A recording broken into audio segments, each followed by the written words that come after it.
David Wasserman Schultz. What we're dealing with in the case of Venezuela, as everybody knows from the resolutions passed by the House and the Senate, is a very bipartisan matter. Here's the chairman of the Democratic Party, also the congresswoman from the Miami area.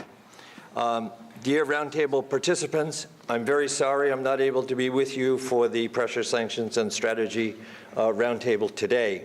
First, I want to say how inspiring the Venezuelan American community has been over the past few months as we have watched the horrors unfold in Venezuela.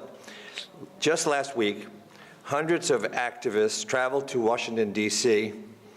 with the trip to freedom to exercise their right to freely and peacefully advocate for their cause.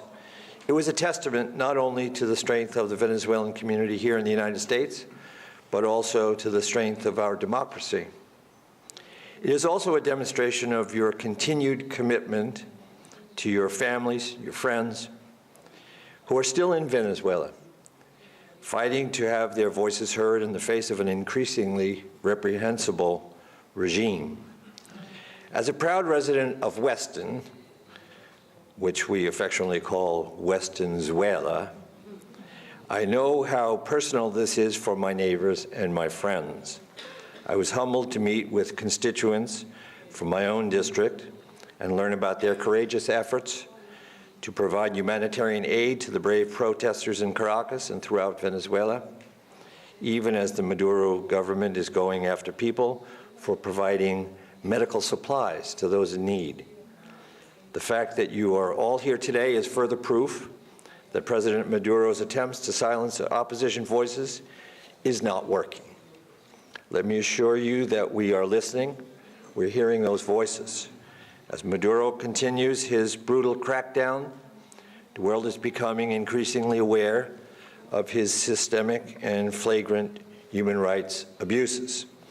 It's our responsibility to do everything we can to support the peaceful protesters in Venezuela and to stop the Maduro government from using these horrific, violent tactics. As some of you may know, I've been working from my position on the State and Foreign Operations Appropriations Subcommittee to urge the Department of State to do everything it can to support the voices of freedom and democracy in Venezuela. Proud to stand alongside my South Florida colleagues as a sponsor of the Venezuelan Human Rights and Democracy Protection Act. This bill would deny visas to members of the Venezuelan regime who are responsible for perpetrating abuses against Venezuelan citizens who are censoring news outlets and show these abuses.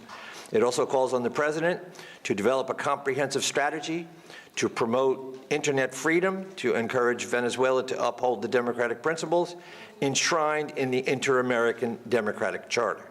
We in the United States have a responsibility to champion, promote, uphold the values of democracy and freedom that we hold so dear. Again, I'm sorry I could not join you today. I would like to thank the host for putting together this important forum. I'm confident that the people sitting around this table, with the conviction of your principles, will be able to make a difference. Debbie Wasserman Schultz, Member of Congress. Thank you.